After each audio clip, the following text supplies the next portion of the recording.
Let George do it.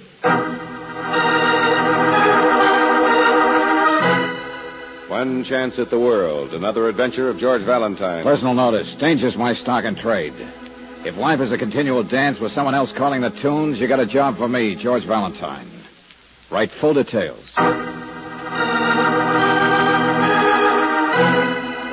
Dear Mr. Valentine, it's a great homecoming after you've been away several years to find your wife waiting for you, dead. But that's what happened to me. She died a week before I got to town. The chaplain said maybe I was crazy to even come back here. But now that I did, I'm glad. Because my wife was murdered, Mr. Valentine. And what do I find? The guy who killed her still sits at home eating squab and drinking champagne. Well, that's what you said in your letter, Mr. Evans. Murdered. It's what I meant, and the name's Nard. Oh. I'm not used to being called Mr. Okay, Nard. Your wife's name was Verna. That's right. Well, the newspapers indicated Verna Evans was hit by an automobile when she was walking across an intersection out by the edge of town. Yeah, a week ago Saturday night. And it said the driver was exonerated. Sure. Dismissed with a couple of words, like she was. About the size of a death notice way back on page 7. But did the article say who he was? But no. You... Probably knows the editor, that's why. It was Mr. Farrell Paulson. Now what do you think? Look, Nard, I know that Mr. Paulson's important. He's a big man. And the kind that doesn't like to have his name in the paper, but... I'll say he doesn't. Not unless he's kissing a baby or But something. I also know that the police in this town don't play favorites. And I know they must have looked into this case thoroughly. I was afraid that that's what you'd say. I went to the police. They said the whole story was in the papers. So I went to Mr. Paulson himself. You'd think he'd at least feel sorry about killing a woman, but he wouldn't even see me, Mr. Valentine. Not even see me. Oh, he wouldn't, huh? Hey, look, Nard, tell me a little more about yourself, will you? In the letter you mentioned chaplain. Where have you been, the Army? Prison. Oh, I see. You're pretty young, aren't you? 23. How long were you there? Good behavior. Only 2.5 years. What for?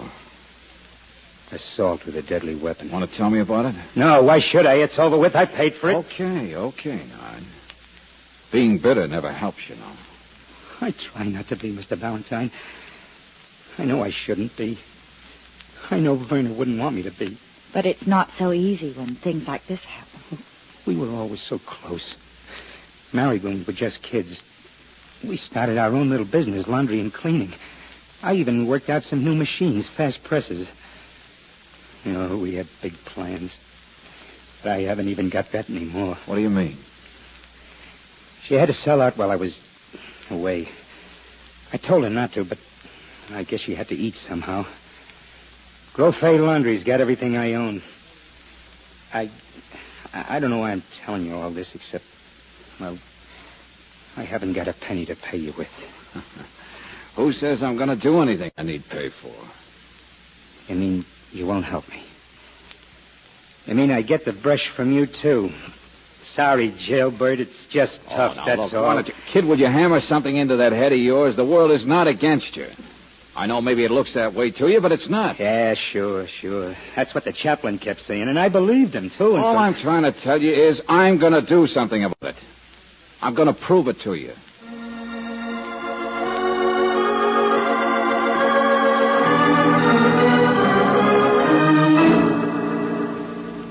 I'm not trying to evade my responsibilities, if that's what you're thinking, Mr. Valentine.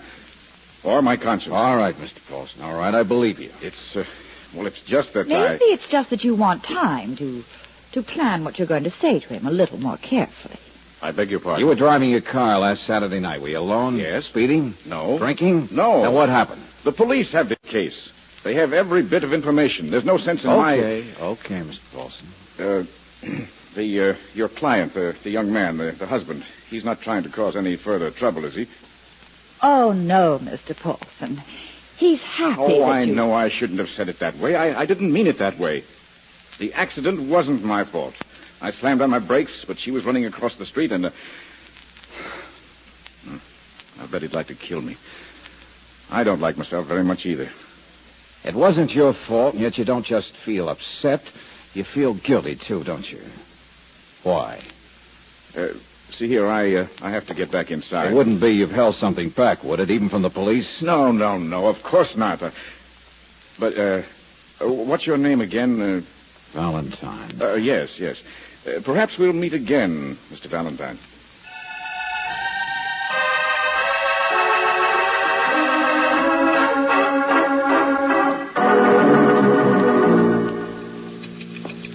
Lieutenant Riley, what's homicide got to do with Verna Evans' death? And how did you know what we're here for anyway? Paulson called me. Oh. But as regards your first, homicide has nothing to do with it. Just Riley the sucker. Good old Riley, everybody's... Just what are you talking about? Oh, never mind. Wait a second. Hewitt, this is Miss Brooks and Mr. Valentine. Well, how do you do, Hewitt? I'm Nard's cousin, miss, and sure pleased to meet you. Oh, Hewitt. What brings you down? Well, Nard's staying with me, you see. I guess he doesn't like to go back to their old apartment. We don't mind having him. It's the least we can do. Now, remember what I said, Hewitt. And remember, it's got nothing to do with you blaming yourself. Well, how can I help it? I mean, at least we could have had her over once a week, regular. But Saturday night was the gin rummy club, and... Well, the wife did her best getting her for meals. And I saw Verna several times helping her sell that cleaner stuff to Johnny Grofay. I said don't blame yourself. Now, just try and think about what I've been telling you so you can help. No, all you've been saying is a lot of police department stuff. Huh? I know how you work. I'm not actually saying this guy Paulson did any fixing or anything, but I am saying I know what Verna was like. You guys better make up something better than that for Nard. That's all I'm saying. So long, Lieutenant. Yeah. Police department stuff. What's the matter with people? What do they think we do? Sit down here plotting against everybody? Oh, remember your blood pressure, Lieutenant. Well, that's what you're here for, too, isn't it? To say, Riley, what's the big idea of brushing the poor kid off? Big, hard-hearted police department. Oh, don't mind me. I've had a bad morning, that's all. Start at the beginning, will you, Riley? Yeah, sure. Traffic referred the case to me because I was the one who sent Nard Evans up 3 years ago. I was a sergeant then. Oh, the assault with a deadly weapon? Oh, it sounds worse than it was. Nard was just a kid, went after a couple of sailors with a tire iron because he thought they insulted his wife. Well, he deserved to be punished, all right. A man can't let his temper fly any time he wants, But he was really just a hot-headed boy who loved his wife too much. Oh, he idolized her. She was cute, too. Blonde. Not too bright, but very nice. And that's why traffic referred this case to me. Hey, clear up that one, will you? Well, point A, Farrell Poulson's not at all to blame for the accident. You sure? Not according to my evidence. Point B, Verna Evans was. What? Huh?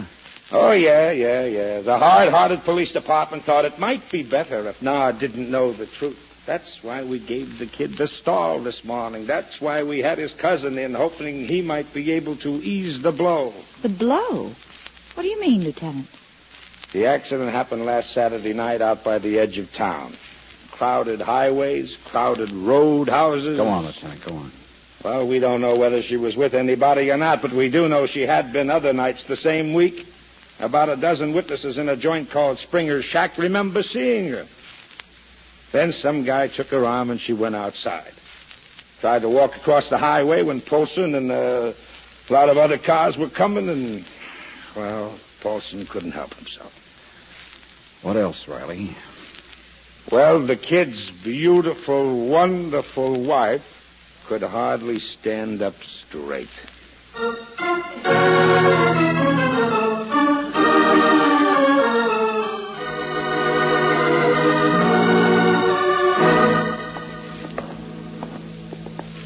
Well, hello, Nard. I thought you'd gone home over to your cousin's. No, Well, I had to know what was going on. I came back up. Your office was locked, but... Yeah, well, let's go inside, kid. We can talk. No. Tell me right now. What did you find out? Well, Nard, Mr. Paulson isn't guilty of anything. And the police didn't mean to give you a brush off. They just didn't seem to think you'd understand. I think they were wrong. What do you mean? Well, Miss Brooks means... I understand that you're being in prison. Well, it was pretty hard on your wife, too. Verna? What are you trying to tell me? Nard, The other night, that accident was just unavoidable. Verna had been out. She'd been having a good time. She'd had a few. You're lying to me. Verna never drank in her life. We looked over the evidence ourselves, Nard. Statements from people who saw her. There's no question about it. You're lying to me. You're trying to hide something. Hey, take it easy, kid. Now, come on inside. No, let go of me. You're the one who was going to help. Nard, please. Oh, you're all like the rest of them. A guy's a jailbird, give him a kick. Hey, Nard, easy. I'll show you what it feels like. He's your payment for doing nothing. Hey, now, Wait a minute, Nard. Oh, no, let him go, Angel. Oh, George. Maybe that sock got some of it out of his system. Oh, darling. Your cheek's bleeding. That's okay. Here, give me the key. Hey, wait a minute, Brooksy. He said the office was locked. But I don't remember locking it. Huh? Not the outer room. Oh, you see, it's not. What in the name of... Oh. Farrell Paulson. Oh, golly. Yeah, here's the gun. With a silencer. And Brooksy, I guess he's about as dead as 6 bullets will make a man.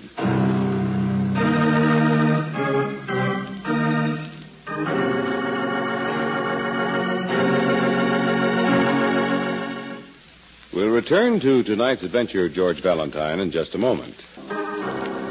Now back to tonight's adventure of George Valentine. You meet a boy just out of prison whose wife was killed a week before. Yes, Verna Evans was struck by an automobile driven by a Mr. Farrell Paulson. The police tell you that Mr. Paulson was not to blame, that the only reason for the accident was the difficulty Mrs. Evans was having with her own navigation. The boy, Nard, quite understandably, refuses to believe such a thing about his wife and socks you when you try to tell him about it. So, like George Valentine, you have a pretty sore jaw. And it's not helped any by the fact that you've now found Mr. Paulson dead in your office. Well, stop looking at me, Valentine. I didn't say Evans killed him, did I? People always point at the cop and say, there he goes, accusing somebody. My, aren't we touchy today? Oh, well, it's just that I can't help kicking myself for being so gooey-hearted this morning. Gooey-hearted. Maybe if I told Nard the facts straight out, but no. I had to protect his dream about his wife. Hey, look, Riley, I had the feeling Paulson hadn't told the whole story yet. Something bothered him. Subconscious, maybe. Yeah? Well, try this on your subconscious. My boys ran the gun down. Yeah? Yeah. It was bought this morning from a hock shop on 3rd Street. Purchaser signed his name John Smith. But he had brown eyes, 5'10", about 160 pounds, complexion a little pale. Nard Evans. Yeah, to a T. Well, I've got to put out an all points for him. Okay, Riley. But while your cops are looking for the boy, I'm going to go out and find him. Come on, Brooksy.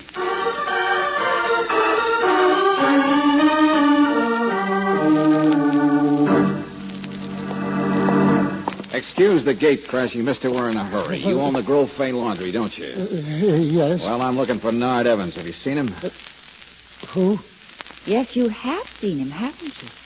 And you're scared to death. Why would I have seen anyone named Nard Evans? Huh? Oh, I played you for just a long shot, but I guess you're not. Nard's a boy who thinks the world's against him. I thought he might have been here to file a complaint. You bought some machines or patents or something from his wife, a fast presser. Oh, yes, I remember now, but there certainly would be no reason to complain. Yeah, for a long shot, you sound more and more like a sure thing. Now, come on. When was he here? There's a murder involved. It was 15 minutes ago. George, after the murder. Keep talking. Well, he was talking wildly, made a lot of threats. He had the ridiculous idea that his wife had been put upon. I guess she was. I guess that's why you're so scared. Are you implying that I swindled the girl? Now, you see here, you know she came to me alone. She did. Absolutely alone. It was her idea to sell. She needed money, she said, and... And you were glad to oblige, huh? Mr. Grosset, did Verna Evans impress you as the kind of girl who'd spend a good deal on parties or maybe liquor? Oh, well... I don't know. Perhaps, yes, now that you mention it. Why? That's a good question, Mr. Grofay. Why a lot of things? Like, why believe everything we hear?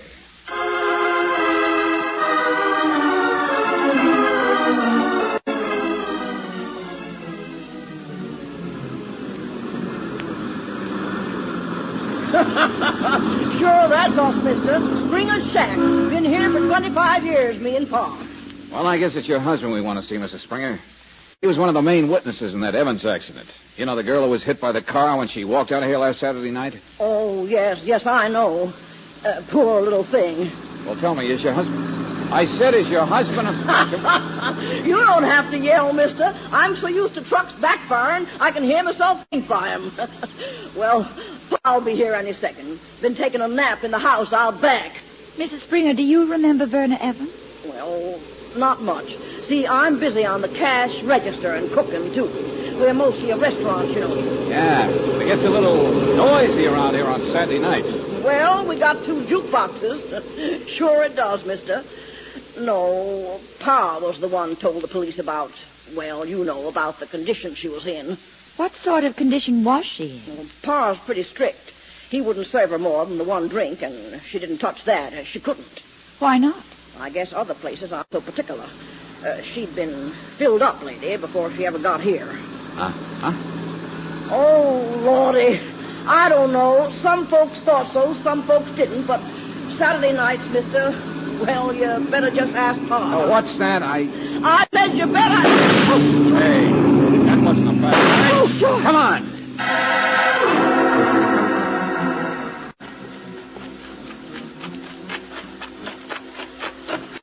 Around this way. Look out for the puppies. Springer Spaniels, Yeah, but they're really Airedales. Pa, where are you? Pa, what are you... Hey. Oh, no. No! Oh, Pa! Take care of it. It was a shotgun. Mr. Springer. Mr. Springer, can you hear me? Hey, Mr. Springer. Who did it? Can you hear me? Who did it? That's Evans fella. Mr. Springer.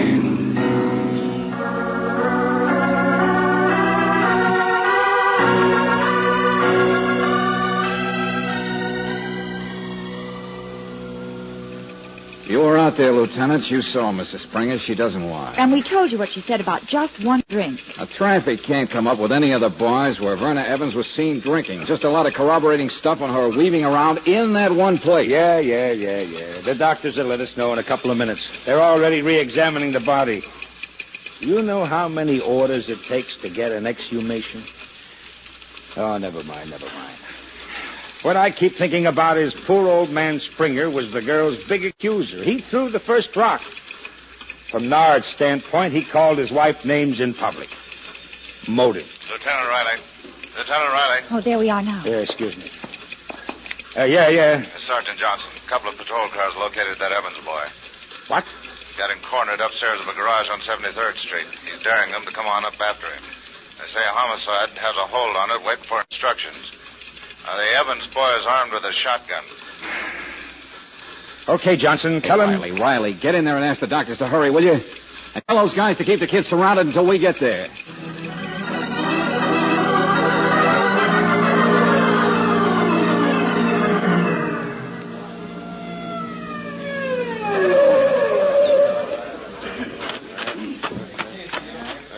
He's up here, Lieutenant. His room over the garage. Stairs are inside. Yeah, okay, Sergeant.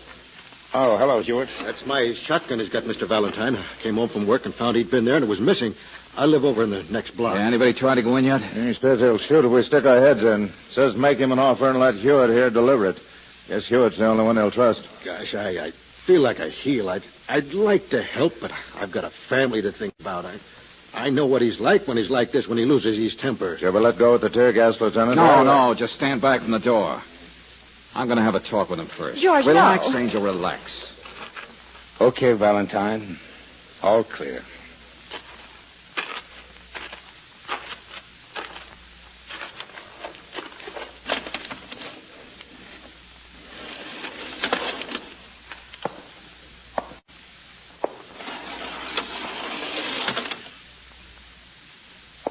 Is that you, Hewitt?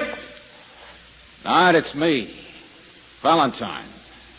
You got 2 seconds to get out before I blow your head off. Tough, aren't you? The jailbird. The guy who used a tire iron on 2 sailors. Keep your buttons on. I haven't got a gun. Keep your buttons on. I can shoot yours off. You bet I can't. Yeah, you really have got the world against you now, haven't you? Everybody hates you, Nard. The police, me, Johnny Grofay, the whole world. I'm not kidding, Mr. Valentine. Get out of here. You're the only one I'll talk to. Nard, did you ever hear of a man named Springer? Who's he? Now listen, kid, I got news for you. I asked the police to exhume the body of your wife, Verna. What? Why, you... Listen to me, will you? Don't you? The doctors can't tell about alcohol after a day or so. But they could tell about something else that was in her stomach. A drug, a dope. What? Drugs, dope. When Paulson's car hit her, when all those people saw her in Springer's shack, she acted like she'd had a few too many. Now, she could have been made to act that way by a drug. I guess so. So what? Listen to me, Nard.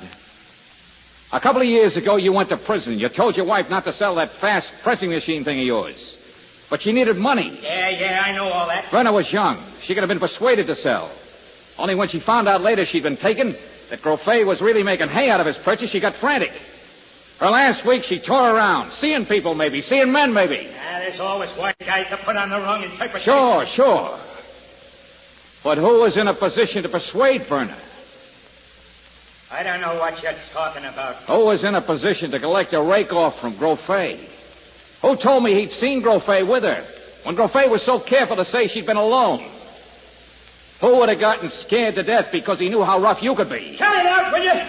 Get out of here or I'll pull this trigger. Who could have gotten panicky and drugged her and shoved her out on the highway and been scared to death Paulson saw something funny? Scared to death of Paulson and Springer, too, because he might remember his face from being at Springer's. Mr. Valentine, stop it. I'm warning you. Only Springer remembered a name. That Evans fella, he said. But he never met you. He could have meant Hewitt Evans. No, you're not. Get out of here. And the reason I know I'm right is because you want me to get out of here and Hewitt to come in. So you, jailbird, can kill him. I didn't know about Springer. I went to your office and found Paulson dead. I tore out after Grofay. I tore all over town and everywhere there was cops. And Hewitt hid me. Later on, he brought me over here. I never got wise until I saw that here there was a shotgun and it had been fired so you could smell it. He stole the gun I bought in the pawn shop. He picked me for a patsy. There were extra shells. He wanted me to shoot it out and get killed by the police. Well, I'm going to blast a hole in him. Get out of here, Valentine. I'm going to... You know, I told you a long time ago that my wife didn't drink. Yeah, kid. Yeah, you did. I guess I figured if you had that much faith in her, maybe somebody ought to have some faith in you. Now, you still want to kill him? Here's the gun, Mr. Valentine.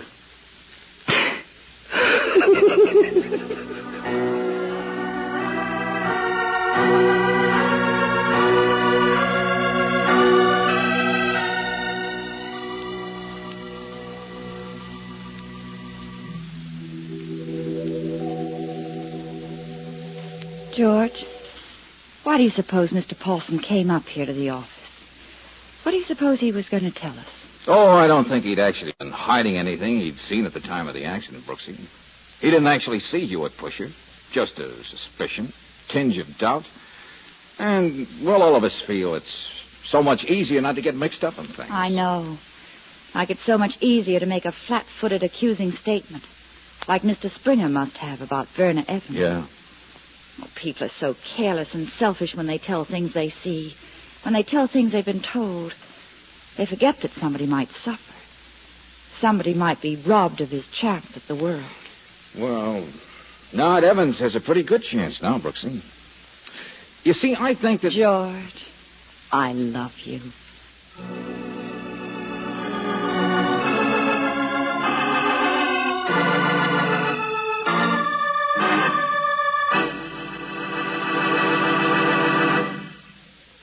Robert Bailey is starred as George with Francis Robinson as Brooksy.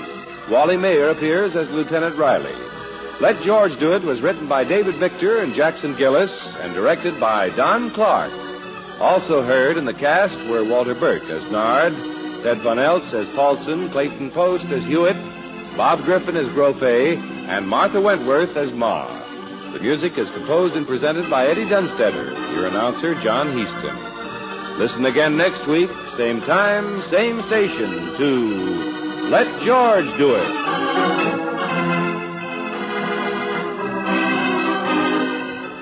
This is the Mutual Don Lee Broadcasting System.